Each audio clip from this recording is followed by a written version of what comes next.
Hello and welcome to another episode of Sexual Confidence on Tap with Shannon Etheridge and friends. And I know that you were wondering, where has Shannon Etheridge even been lately? Because it has been a while since we got an episode down the pike. And so just to give everyone a quick update for those of you who weren't aware, this past year has been the biggest tornado of my entire life in that my husband was transferred to Springfield, Missouri. So we had to buy a house, move from Kentucky to Missouri. I've totally remodeled that house, top to bottom, inside, not yet out, but for the most part, we're done on the inside.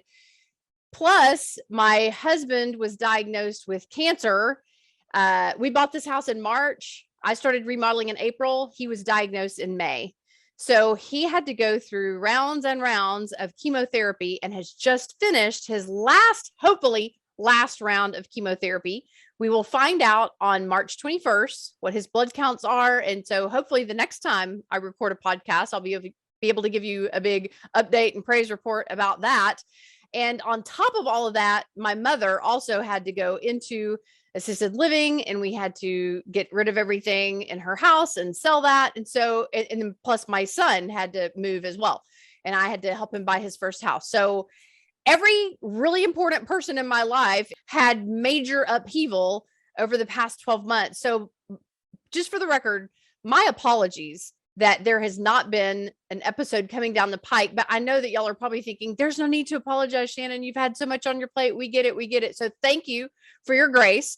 But I do have to tell you two things. Number one, I am going to give an entire episode to the update of the house and the workshops and what God is doing here in this place. And again, Charlie's update on our next episode, where I'm going to interview Doug and Bethany Buffington, who are former coaching clients of mine. They came to me as a couple, and then God orchestrated it such that they were the ones who actually helped me remodel the house because Charlie was simply not able to do much at all, obviously.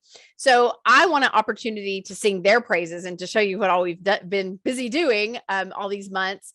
But when I heard about this person and this project that she is working on, that was what lit a fire under my ass. I'm just going to go ahead and put it out there. I'm not even going to be soft about it. It literally lit a fire under my ass to get this locomotive back on the track. I felt like a scene out of Murder on the Orient Express, where the locomotive literally comes off the track and is sideways. So I heard it's a blast from my past, but we have reunited these past few years. But Reverend Angie McCarty is a dear friend of mine from way back in the youth ministry days. I'm talking about almost 30 years ago, Angie. Can you believe that it's been that long since we met? Because we're only 25. Of course. So we met when we were -5. Yeah. So Angie was actually, you were training to be a pastor, but trained to be a minister in seminary at Perkins School of Theology at SMU in Dallas when I lived in Dallas. And she and I directed this little thing called Impact Summer Camps for teenagers. We were both youth pastors and had a huge heart for young people and sexuality. So I actually started this little thing called BEST Ministries, which stood for Biblical Education for Sexual Temptation. And I was an abstinence educator that traveled around to high schools and colleges. And Angie was one of the first people that I recruited to be a speaker on that team. There was like 5 of us that did these on occasion. And so you have learned some things over the past 30 years since we did those abstinence education workshops that are probably going to curl our listeners' toenails. So I want to let you have the majority of time to tell us this special project that you're working on, but I will go ahead and say that Angie is the minister at the United Methodist Church of the Resurrection in Leawood, Kansas, as well as Spring Hill United Methodist Church. And she's been doing something over these past couple of years that I'm very envious of. You've been working on a doctoral degree. It's been pretty fantastic. So let me clarify that I am one of like 25 pastors on the staff at the United Methodist Church of the Resurrection. And currently I'm doing senior adult ministry, which is a great partnership with being the senior pastor at Spring Hill, which is a lovely little community, a suburb of Kansas City as well. So life is really, really good. I started my doctoral program 2 years ago now. I had planned on graduating this May 2022. And in my work, I just felt like I needed more time to adequately and effectively do the research that I personally am working on to create a program that can be used in any church, primarily to offer an alternative sexual ethic to abstinence and to heal the cognitive dissonance that people feel when they have been brought up with an abstinence-only ethic, in particular when that ethic has been taught in a manipulative and shame-based way, which we are now discovering the purity movement of the early 1990s contributed to. And Shannon, I put us in that bucket. I do. I freely admit. I admit. I want to think that we weren't as manipulative as maybe some others who came at it from a perspective of, I was a virgin when I married, you could be too. And I don't think either you or I know that I was not coming at from that perspective. I was not either. Right. We were coming at it from a more grace-based perspective, but I know that you've learned things that I don't know yet. And I'm eager to hear more about what this has been like on this younger generation that was raised with a scarlet letter hanging above their head of you have to be abstinent or else you're going to be an adulterer or an adulteress or And what we know is that about 80% of people don't make it to marriage as virgins. And we have put this priority on virginity, which, by the way, disproportionately affects women. When we talk about virginity, by and large, the context is about a woman's virginity being offered to her husband. And there are all kinds of cultural and historical reasons that have just kind of followed us in that area. But there's so many fascinating things that I have learned in this program, and I haven't really developed my elevator speech yet, like the 30-second overview of what I've learned and where it's going. You heard a little bit. I mean, part of my research is how do we heal the damage that has been done by the church with the best of intentions. Yes. And let me also say that I am not against an abstinence ethic. I was going to say, let's rewind the tape and talk about when you said an alternative sexual ethic to abstinence. I wanted to make sure that my listeners heard loud and clear. We're not saying just throw yourself at unethical sexuality. That is not in any way, shape, or form what we're promoting. We're still the same people that we used to be. We're just a little smarter now. So we still hold sexuality in high regard as something very, very sacred. Right.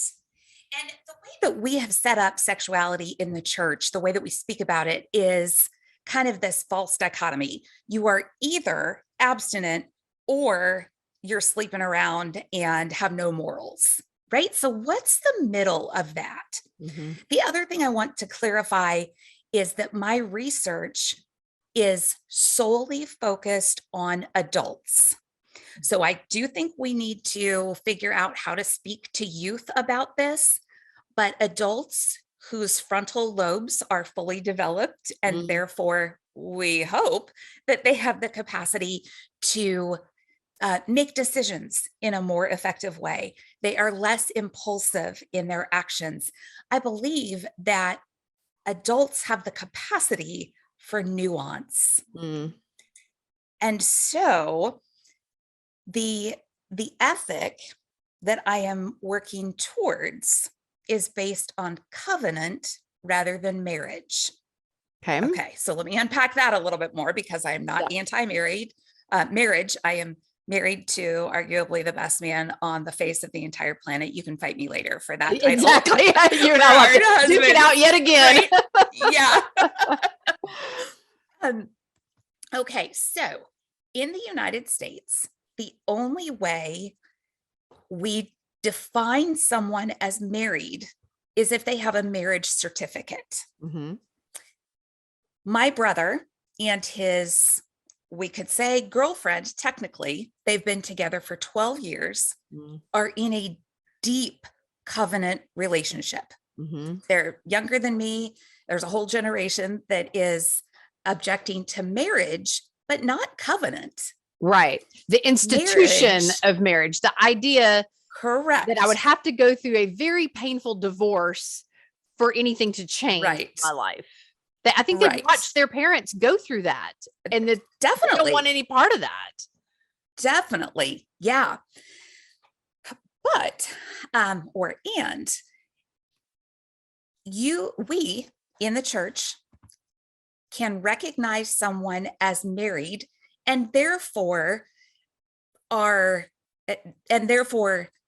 their sexuality, their sexual relationship is valid in the church's eyes or acceptable in the church's eyes. They don't have to have. Are you referring to in particular the Methodist Church, or is this pretty much universally all churches or only select denominations? Or I am pretty much referring to the church universal. Okay. The only denomination that I have found so far, and I would encourage your listeners to challenge me on this, the United Church of Christ has a very holistic view of sexuality. I'm not sure that they would land on abstinence as the only possibility for sexuality, sexual expression. But the United Methodist Church, the Lutheran Church, the Presbyterian Church, certainly the Catholic Church, the Mormon Church,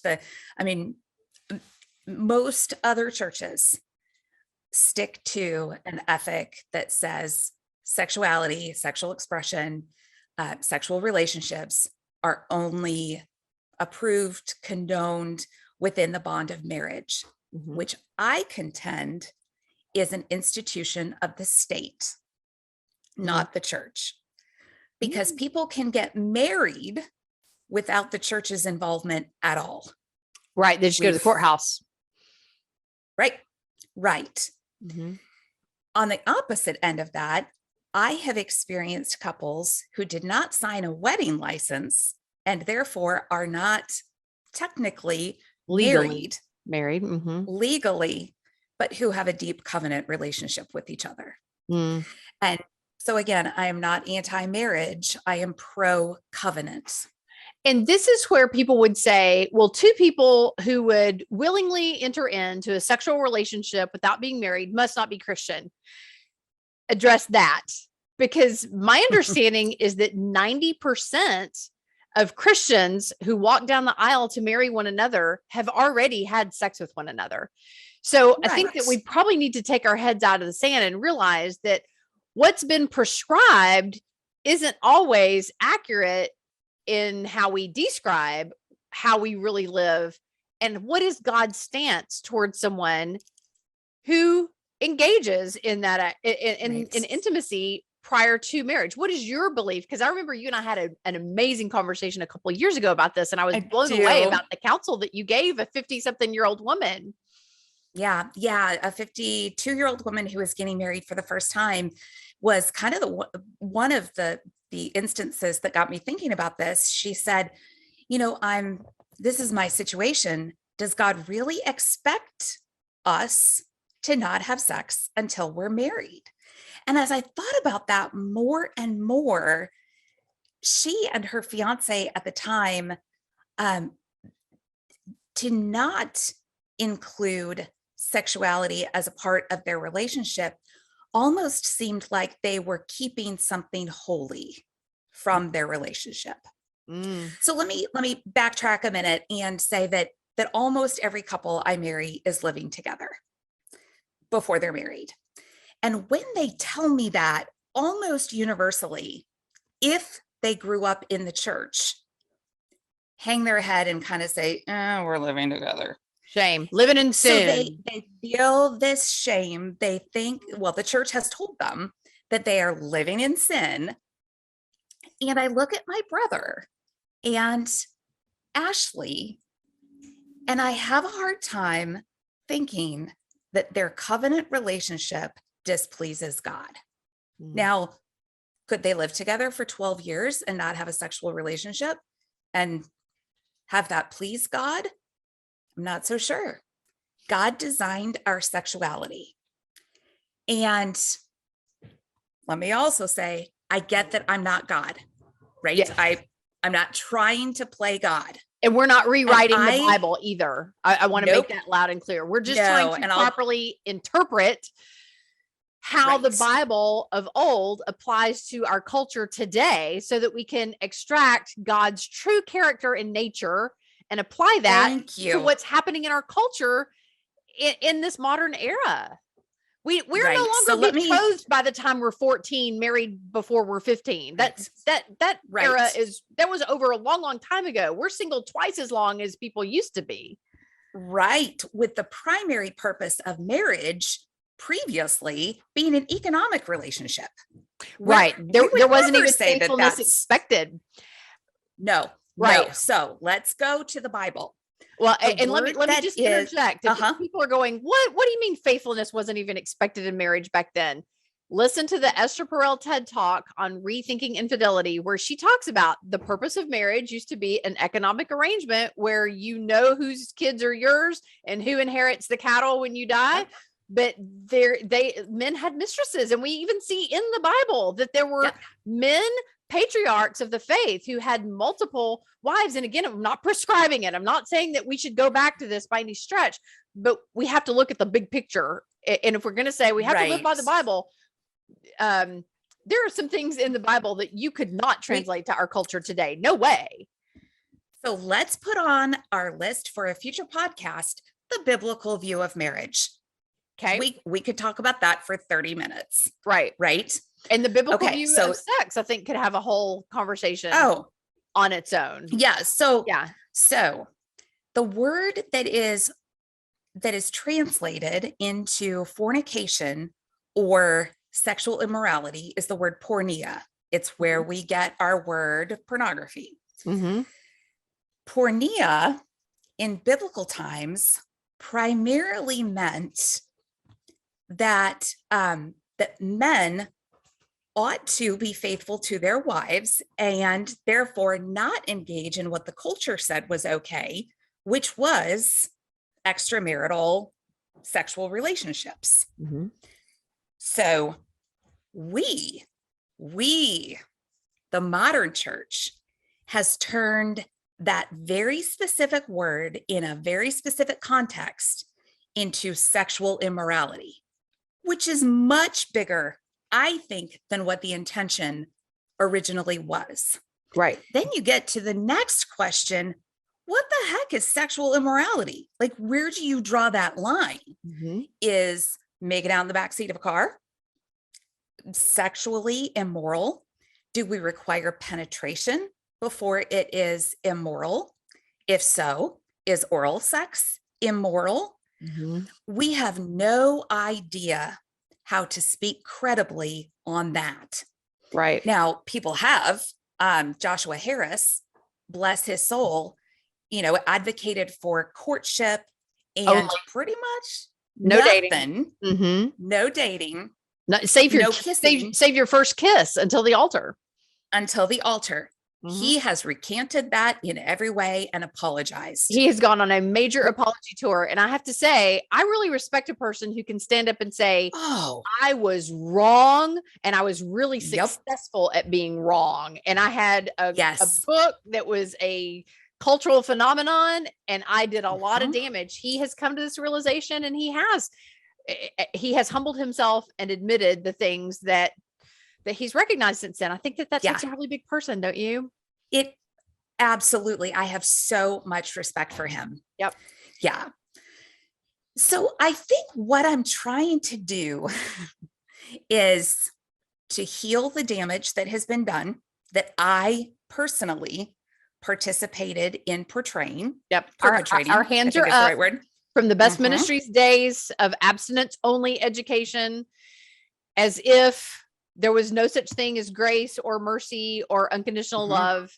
I don't think that we taught it that heavy handed, but I know that young people interpreted as I will lose God's favor and maybe even be ousted from my tribe, i.e. church and parents, if I don't live up to this high standard.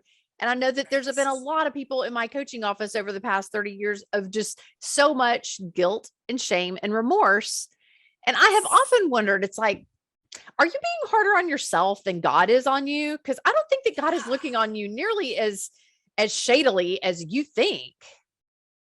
He paints God in a bad light. Exact same thing. Right. Now, going back to our Best Ministries, I think that our curriculum was really good. Thank you. However, I tried. Yes. Good job, Shannon. But I was 27 years old when I developed it. So just for the record, makes me what 22. did I know? Right. Right. What did we know? I think the most damaging things that we did were the object lessons. The rose skit where we took a petal off the rose for each person that you slept with, each person you shared your rose with, and then we would bend the stem. And so what do you have to offer your spouse on your wedding night? This crappy looking rose. Well, there you are, kids. You're a crappy looking rose and you're broken and beyond repair if you have offered yourself to someone sexually outside of marriage. Yep. Now, I did end that skit with, but God is in the restoration business and he can restore your rose, because that was my story of having been such a promiscuous teenager. But I was challenged on more than one occasion by educated, well-meaning Christian, particularly men, just saying, Shannon, can you really say that you have no regrets about how you've lived your life? And it's like, you can't tell me that I should have regrets, because this path is what's taken me to a closer relationship with God. But the idea that, oh, no. And I wonder if they would have said the same thing if I had been a man than a woman, but no, you can't preach that if you've gone too far, or if you go too far in the future, that you can have a secondary virginity, or that God will restore it, because that's not quite right. And I'm like, what Bible are you reading? But I digress a little bit. But agreed. Yeah. No, yeah. It's sent the message There's loud. No digression. Yeah, it's sent the message loud and clear that you're damaged goods. We'll own that. And even if we had taken duct tape and pieced that rose back together, it's not the same. Right. And I think what you and I have experienced is something even better, that we might have been identifying personally with that rose, but the redemption that we spoke of has made us who we are. That's the part that'll preach even more than do what I only could wish that I had done. Exactly. Yeah. Right. So let me mention one thing, how your listeners can help. The first stage of my research is a survey that SurveyMonkey says takes 13 minutes to complete. So if you have 13 minutes to give and you would like to contribute to the work that I'm doing, you can find a link to the survey in the comments.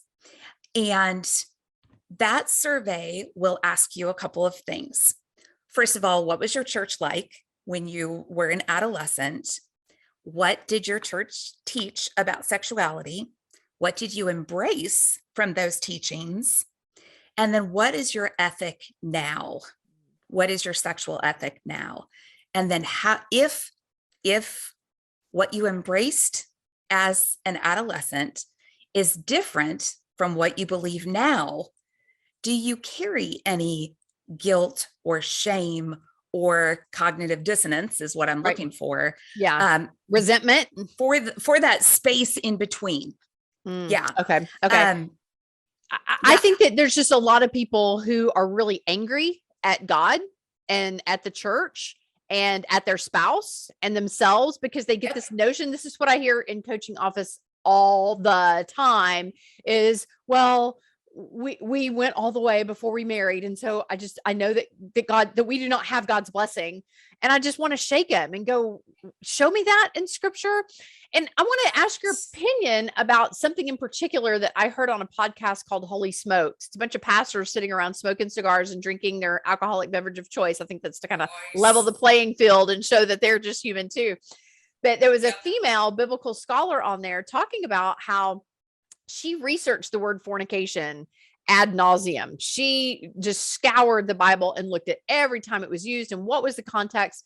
And that according to her findings, it is not what the church has taught that it is, in that before we've taught that it's sexual energy, feeling aroused and channeling that toward even a mutually consenting partner, one that you are, even one that you're intending to marry next week, that if you don't have that license right then and there, then this is fornication. That it's like the idea of any sexual arousal prior to your wedding date is how the church has defined fornication.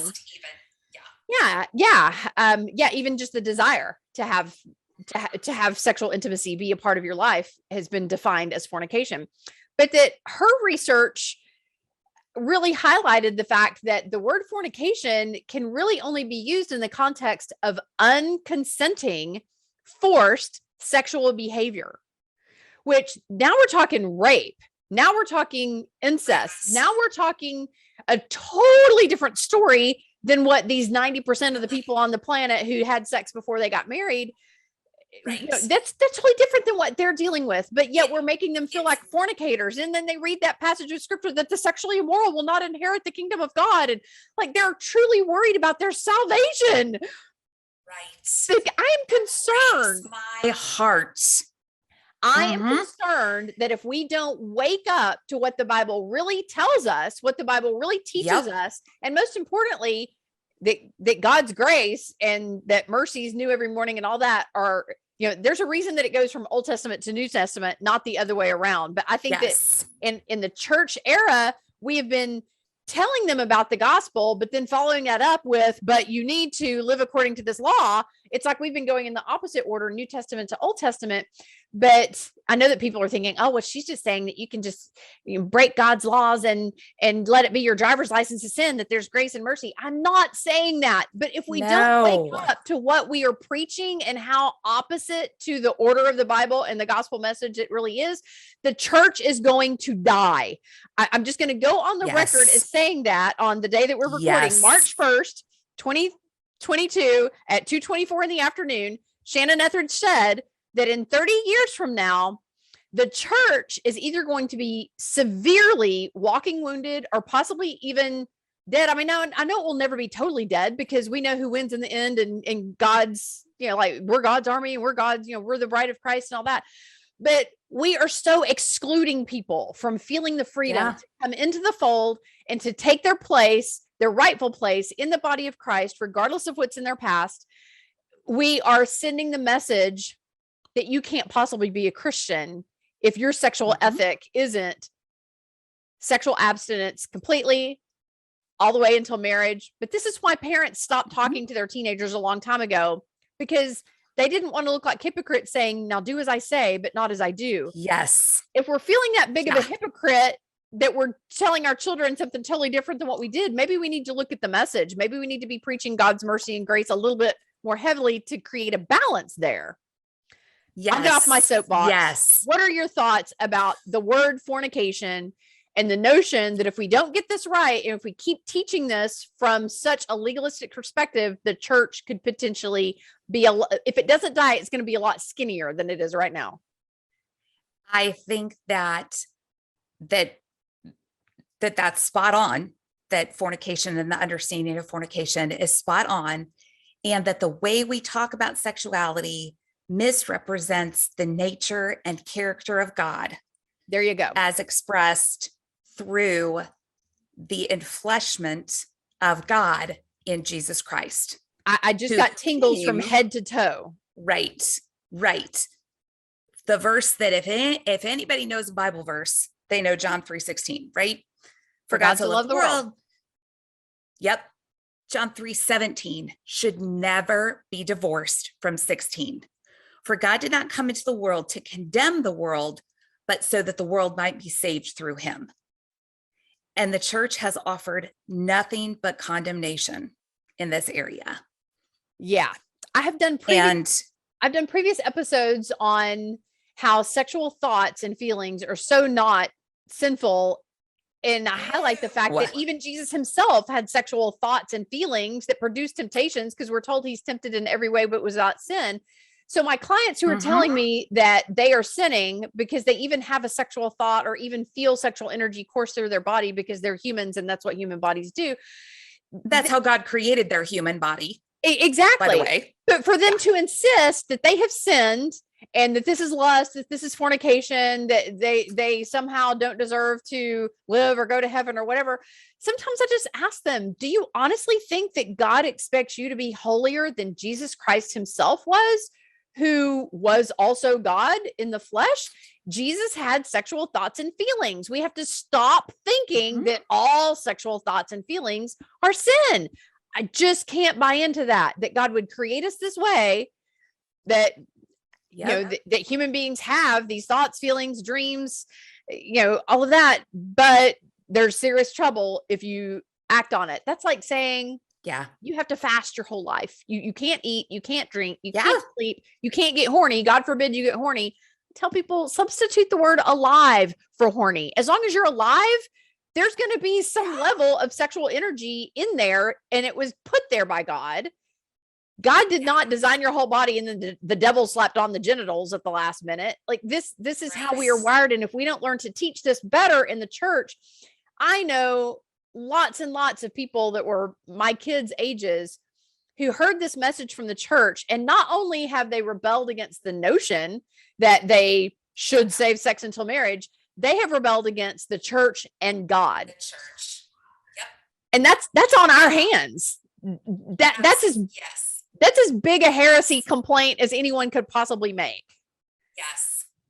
Now, here's the other piece to this. And I know we need to wrap this up, but I could talk about this for 45 hours, Shannon. I may give you that opportunity. I know. What the church's teaching and ethic has also done in creating that shame is the neurons that fire together, wire together. So if you link shame with sexuality for long enough, you can't just turn off that light switch on the wedding night. So people who have even made it to their wedding night as virgins, after what I'm sure is a whole lot of work and devotion and dedication, they get to their wedding night and the rest of their sexual relationship in marriage is damaged. It's train wreck. Because they even feel shame having sex with their spouse. Yes. Because it is sexuality overall that is condemned when we talk about even lust being wrong or sexual thoughts being a sin. Right. That now, even in the sexual relationship, women especially are exhibiting signs and symptoms of PTSD. PTSD. Yep. I was going to say, when a woman tells me that she cried hysterically on her honeymoon night and was not able to consummate the marriage for several months because she couldn't let go of her identity as a virgin and being sexually pure, because that was what was so heralded within her family of origin and within her church culture, we have done damage there. And we have to take ownership of that. We have to take ownership of that before healing can take place. But you're so dead on in that when the storyline surrounding sexuality is, this is dirty, this is bad, this is shameful, I shouldn't be doing this, I shouldn't be doing this, I shouldn't be doing this. That doesn't change when you put a wedding band on your finger. That is often still the story. Maybe you're not consciously telling yourself that, but subconsciously, usually not. Change yourself to think and do and be. Yep. And that's heartbreaking because sex can be so good and is supposed to be life-giving and intimate and bring just this amazing sense of connection to our relationships. Yeah. Well, and I'm going to go out on a limb here and tell a very quick story about how I was preaching at a church way down south a few years ago. And we had a Q&A session, and several of the ladies had bent my ear during the breaks about their frustrations with the True Love Waits movement and the silver ring thing. And this was a church that very much bought into that. And all I did was read the question that was written on a card for my Q&A session, where I told them they can ask whatever they want to ask and they can use whatever words they want to use to ask it. And a woman wrote something along the lines of, how can I possibly undo the enormous damage done by the True Love Waits movement and how I drank that Kool-Aid? And my simply reading that out loud from the stage caused the pastor to become irate, absolutely irate. And people saw it. There were even people pulling me aside and saying, I'm so sorry for how my pastor seems to be treating you right now. And I was embarrassed for him that he was being so childish and immature about it that other people would actually notice. But I just want to give men in the church and pastors in particular a big newsflash. Women of what era would you say? The 80s, 90s, early 2000s? Came out in 1993. Okay. That was when they really started to push the curriculum. So early 90s. I mean, the abstinence ethic was always there before, but True Love Waits coming onto the scene, and so for the past 30 years. Yeah. Yeah. Yep. The women who have been trained up by the church for the past 30 years without a grace-based approach have most likely felt damaged, and we need to stop throwing stones at each other for even mentioning the elephant in the room, and let's just slice and dice that elephant and put it under the microscope and figure this out. Have we truly hurt people? So talk about it. I love that this is what you have committed your entire dissertation to. Yep. And so tell me again, your doctoral program is in? Well, the title of the program at St. Paul's School of Theology in Leawood, Kansas is Spiritual Leadership for Unsettled Times. And it was just fortuitous that, like, months after I started, we were in the middle of a pandemic. So how much more unsettled do you get than that? And then each of us in the program have the freedom to study what we want to study and what we're passionate about. So I just tell people that I'm getting my doctorate in sexual ethics, and that you can call me Dr. Sex someday. Doctorate in sexual ethics. I love that. I mean, it's a doctor of ministry. Okay. So it's practical more than theoretical. It's not a PhD, but a doctorate of ministry in sexual ethics, I think, is how I would frame that. And if people want to participate in your survey, which you said you already have over 200 surveys, which 200, you would consider that successful. But girl, after this episode airs, I'm hoping that you will have more than double that, maybe even 10 times that. I hope so. We need to extract real data and real information from real people's lives to truly look at the reality and analyze things and apply it to the younger generation of how can we do better with the next generation? How can we do better? Such that people can marry sexuality and spirituality together as two sides of the same coin and not feel as if they have to throw the baby out with the bathwater. I can't buy into this Jesus thing because I got sexual feelings. It was never intended to be either or. It's both and. You can have sexuality and spirituality. So would you please, please, please, I am personally asking you to take 13 minutes and click on the link to take this survey so that Angie, between now and the end of May, can have lots of data to derive her conclusions and complete this dissertation. And we definitely want to have you back on to talk about what the data speaks to. I know that Brene Brown has become such a cultural phenomenon because this is not just conjecture. She speaks about the data. So I love that you're doing this from a research-based approach. So I am personally asking you to invest 13 minutes. If you're listening to this on a different platform like SoundCloud or whatever, you may not have access to a link. So just go to YouTube, find this particular episode, and the link will be in the description below so that you can just click on it and go straight to the SurveyMonkey survey. And is this being done anonymously on their parts? You will need to offer your name as a signature for the informed consent. I'm not looking at those names. Right. So I know you don't know me and you don't know how to trust me, but the names don't matter. You're not matching up people's answers to their name in any way, shape, or form. Definitely. Just to Not at all. legitimize your research. Yes, correct. But those names will never be published. No one will ever know. Never. Yeah. Never. And that's all in the informed consent. But let me say that if people finish the survey, there is a second step to my research that is completely voluntary. And at the very end, you would give me your email address if you want to participate in about a 45-minute conversation with me, just unpacking some of the answers to your questions. Wow. Then the third totally step, totally optional. Yep. And I think that's pretty clear in the survey. Now, a third step is if people go through the meeting with me, the appointment with me, and then want to participate in a class, I'm designing a curriculum that can be used at other churches to offer an alternative ethic to heal that gap between what we were taught and what we now believe. So that's far in the future, like that's next year. But again, that second and third step of the research is totally optional. Yeah. And just responding to the survey will be a huge asset to me. Yes. And I think to all of Christendom. Absolutely. Absolutely. Yeah. I'm so glad that you were doing this. It feels like redemption. It smells like redemption. It tastes like redemption. Yeah. And I know that there are some people listening that the abstinence message is the only thing about sexuality that they ever heard. And so they're just challenging us like crazy in their minds. I would say that, you know what?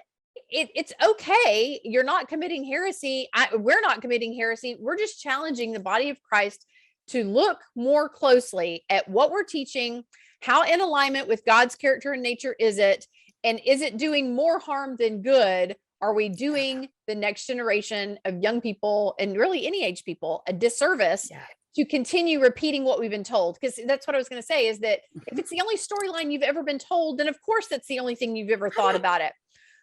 Yeah.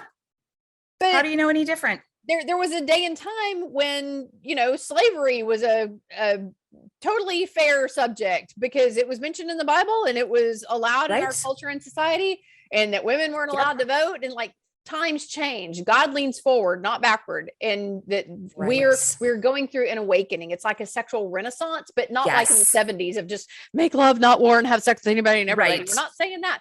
But there is a sexual renaissance happening where people are understanding the sacredness of it while recognizing that it is totally not just acceptable, but expected that your sexuality and your spirituality are meshed and blended together. They are one and the same. It's who we are as human beings. We are integrated. We want to be integrated human beings that aren't compartmentalized into the physical part, the emotional part, the sexual part, the spiritual part, that all of that combines together into who we are as people created in the image of God. There you go. And I know that people can't wrap their brains around God being any sort of sexual being, but listen to my first podcast episodes. Maybe you'll catch that vision. So Angie, I can't wait to have you back. I can't wait to hear what all of this data reveals. Thank you for your courage. I know that you also share that trailblazer name tag, that you're the type of person that ventures out ahead of others and gets a lot of arrows in their back as a result. But unflinchingly, you have just continued to press on and go, nope, if we're doing damage in the name of God, we're going to figure it out and we're going to own up to it and we're going to make it right. Thank you. Thank you. Thank you. Yeah. Thank you for the work that you have done and will continue to do. And I can't wait until we get to talk again. Absolutely. Well, thank you for tuning in to another episode of Sexual Confidence on Tap with Shannon Etheridge and friends. We love you for listening and we thank you for tapping on us.